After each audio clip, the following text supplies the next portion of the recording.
আজকের এই ভিডিওতে আমি ডিসকাস করব এসিসিট্রন প্লাস সিরাপের বিষয়ে। Composition and working mechanism.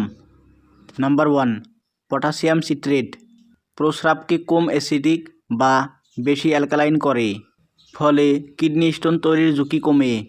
Calcium crystal জমাট বাঁধা কমায়।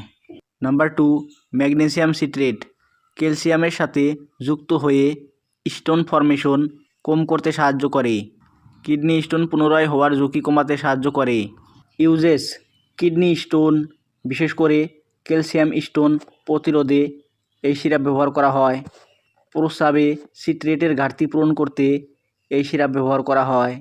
প্রস্রাবের অম্লতা কমাতে এই সিরাপ ব্যবহার করা হয়। কিছু কিছু ক্ষেত্রে ইউরিক অ্যাসিড স্টোন প্রতিরোধে এই সিরাপ ব্যবহার করা হয়। মূত্রনালীর স্বাস্থ্য সহায়ক হিসাবে এই সিরাপ ব্যবহার করা হয়।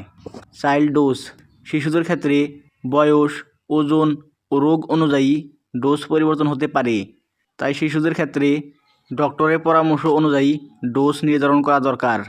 অ্যাডাল্ট ডোজ: 10 থেকে 15 ml 1 গ্লাস পানিতে নিয়ে দিনে 2 থেকে 3 বার খাবারের পরে খেতে হয়। প্রকৃত ডোজ রোগীর অবস্থার উপরে নির্ভর করে ডক্টরে ভিন্নভাবে নির্ধারণ করতে পারে। সতর্কতা: সিভিয়ার কিডনি ডিজিজ বা রক্তে পটাশিয়াম বেশি, গুরুতর dehydration, heart disease, potassium containing অন্য ওষুধ খেলে এই ক্ষেত্রে এই সিরাপ ব্যবহার করার আগে ডক্টরের পরামর্শ নেওয়া দরকার। সাইড ইফেক্ট: বমি বমি ভাব, পেটের অস্বস্তি, ডায়রিয়া, পেট ব্যথা, গ্যাস বা পেটে ফাঁপা আদি হতে পারে। গুরুতর সমস্যা যেমন রক্তে পটাশিয়াম বেড়ে যাওয়া, দুর্বলতা, অনিয়মিত হার্টবিট আদি হলে লগে লগে ডক্টরের সাথে পরামর্শ করা দরকার। নাম্বার 1, প্রতিদিন পর্যাপ্ত পানি পান করো।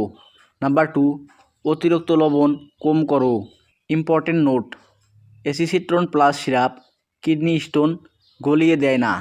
এটি স্টোন তৈরি হওয়ার ঝুঁকি কমাতে এবং কিছু ধরনের স্টোন পুনরায় হওয়া থেকে প্রতিরোধ করে। তো এই ভিডিও জাস্ট এডুকেশনাল পারপাসে বানানো হয়েছে। যে কোনো ধরনের ট্রিটমেন্ট বা মেডিসিন নেওয়ার আগে অবশ্যই ডক্টরের সাথে পরামর্শ করতে হবে।